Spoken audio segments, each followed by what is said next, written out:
Sebelum melanjutkan, jangan lupa subscribe dulu. Terima kasih. Bab 250, mengembalikan identitasnya sebagai keturunan keluarga Stele. Selalu ada berbagai macam orang dari semua lapisan masyarakat di area merokok rumah sakit. Saat Jordan sedang merokok dan menunggu Victoria, beberapa pria parubaya berinisiatif untuk memulai percakapan dengannya. Istri mereka semua baru saja melahirkan. Namun, mereka semua dipenuhi dengan kegembiraan menjadi seorang ayah untuk pertama kalinya dan 100% yakin bahwa mereka adalah ayah biologis anak-anak mereka tanpa melakukan tes paternitas. Tentu saja, peristiwa dramatis seperti itu tidak akan terjadi pada orang biasa. Saat seseorang menikahi wanita cantik seperti Hailey, yang menarik banyak pelamar, seseorang ditakdirkan untuk mengalami kesengsaraan yang sesuai. Tak lama kemudian, Victoria tiba di rumah sakit. Ia menuju ke area merokok untuk bertemu dengan Jordan dan meminta dia menunggunya di sana sementara ia pergi menemui Hailey sendirian. Seperti Jordan, Victoria juga membeli sekeranjang buah dan beberapa suplemen kesehatan untuk bangsal VIP Hailey. Ada dua penjaga di luar bangsal, dan meskipun mereka bukan lagi orang yang sama seperti sebelumnya, mereka tetap sulit untuk dihadapi. Nama dan tempat kerja, salah satu penjaga berkata dengan acuh tak acuh sambil menatap sosok Victoria yang luar biasa. Victoria menjawab dengan percaya diri dan penuh martabat, Victoria Clarke, Presiden Perry Express. Kedua penjaga itu tercengang. Presiden Perry Express. Nona Clarke. Presiden Perry Express berada di level yang sama dengan bos mereka, Arthur Huxley, dan reputasi serta harga saham Perry Express kini jauh melampaui Breezy Express.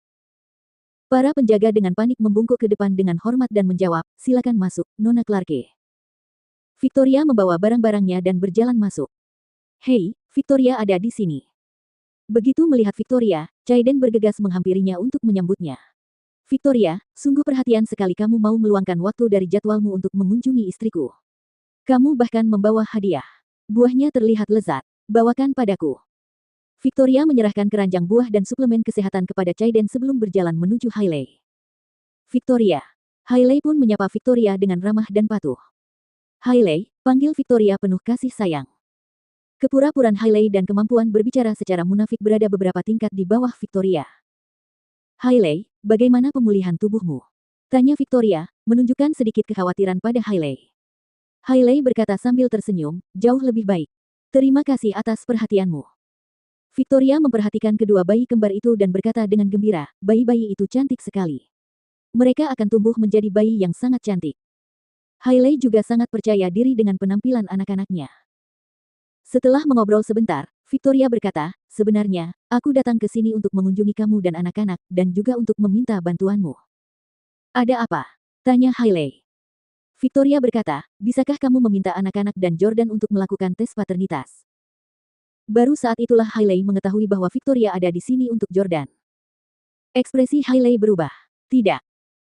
Victoria tidak menyangka Hailey akan begitu bertekad, dan dia berkata, Hailey, apakah kamu bersikeras karena kamu pikir anak-anak masih terlalu kecil? Kita bisa menunggu beberapa hari lagi atau bahkan seminggu atau 2 minggu. Beri kami tanggalnya sehingga Jordan bisa menantikan sesuatu. Namun, Hailey membantah dengan tegas, saya tidak akan membiarkan anak-anak melakukan tes paternitas dengan Jordan, selamanya. Kenapa? Tanya Victoria. Hailey berkata terus terang, karena tidak ada gunanya melakukan itu. Bahkan jika anak-anak itu terbukti miliknya, lalu kenapa? Bisakah mereka mewarisi aset keluarga Stele?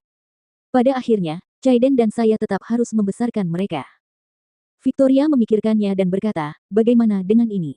Jika ternyata kamu adalah anak Jordan, aku bersedia membayarmu 15 juta sebagai tunjangan atas namanya. 15 juta dolar. Hailey dan Caiden sama-sama membeku karena terkejut. Pacar Victoria terlalu murah hati, ya. Anak-anak itu sama sekali tidak ada hubungannya dengan Victoria. Wanita lain akan berusaha mencegah pacar mereka memberikan uang kepada anak-anak mantan istri mereka. Namun, Victoria membantu Jordan membayar tunjangan kepada mantan istri dan anak-anaknya. Hailey langsung merasa malu dan bersalah. Ia berseru, seorang wanita rela menghabiskan 15 juta dolar untuk Jordan. Sebagai mantan istri Jordan, dia tidak senang dan langsung membantah ketika melihat Victoria merugikannya dengan uang. Tidak mungkin. Aku juga punya 15 juta dolar. Aku tidak butuh uangmu. Keluarga Camden tidak seperti dulu lagi. Jika mereka pertama kali bertemu di masa lalu, 15 juta dolar masih akan dianggap jumlah yang sangat besar bagi Hailey. Lagi pula, Hailey telah tidur dengan Tyler hanya untuk membuatnya menginvestasikan beberapa juta dolar. Akan tetapi, 15 juta dolar tidak lagi berarti banyak bagi Hailey sekarang. Baiklah, kalau begitu, kalau kau berubah pikiran nanti, telepon aku lagi. Janji 15 juta dolar akan berlaku kapan saja. Aku tidak akan mengganggumu untuk beristirahat sekarang. Melihat betapa teguhnya Hailey, Victoria tidak membuang-buang napas lagi. Victoria kembali ke area merokok di lantai bawah dan menggelengkan kepalanya pada Jordan ketika dia melihatnya. Dia sangat menentang dilakukannya tes paternitas, tapi jangan khawatir, saya akan meluangkan waktu untuk kembali dan berbicara dengannya lagi. Victoria menghibur Jordan. Jordan menggelengkan kepalanya dan berkata, tidak apa-apa, Victoria, lanjutkan saja dan fokus pada pekerjaanmu. Jangan ikut campur dalam masalah ini. Aku punya solusiku sendiri. Jordan merasa sakit hati terhadap Victoria karena masalah ini tidak ada hubungannya dengan Victoria. Ia tidak tega melihat Victoria jengkel dengan masalah antara dirinya dan mantan istrinya. Jordan mengirim Victoria untuk bekerja dan kemudian menelepon Frank lagi. Apakah Anda punya pesanan untuk saya, Tuan Jordan? Frank tampaknya merasakan bahwa Jordan akan memberinya tugas besar. Jordan berkata, saya ingin mengakuisisi Speedy Express, Omni Express, 365 Express, Daily Express, dan perusahaan kurir terkemuka lainnya di negara ini selain Perry Express dan Breezy Express. Saya juga ingin mengakuisisi 3 perusahaan makanan cepat saji besar seperti Uber dan lainnya. Frank begitu terkejut hingga ia berseru di ujung telepon. Akuisisi begitu banyak perusahaan mungkin memerlukan dana puluhan miliar dolar. Frank bertanya, Tuan Jordan, apakah Anda akan menjadikan Victoria Clarke sebagai presiden perusahaan-perusahaan ini lagi?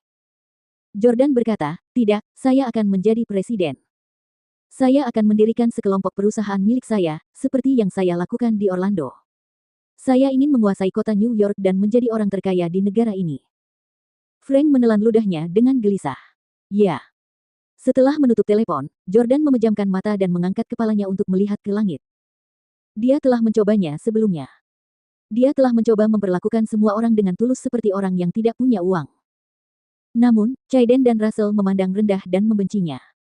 Keluarga Camden meninggalkannya. Hailey bahkan merasa bahwa Jordan tidak layak menjalani tes paternitas. Itu semata-mata karena dia mengira Jordan bukan lagi salah satu dari keluarga Stelle. Satu-satunya orang yang benar-benar ingin dia pertahankan di sisinya adalah Victoria.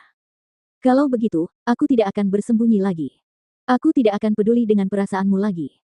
Saya keturunan yang kekayaannya bernilai puluhan miliar dolar. Saya orang terkaya di negara ini. Tuan Stelle yang kuat yang mendominasi Orlando telah kembali. Hailey Camden, aku ingin kau berlutut memohon padaku untuk melakukan tes paternitas saat kau menemuiku nanti.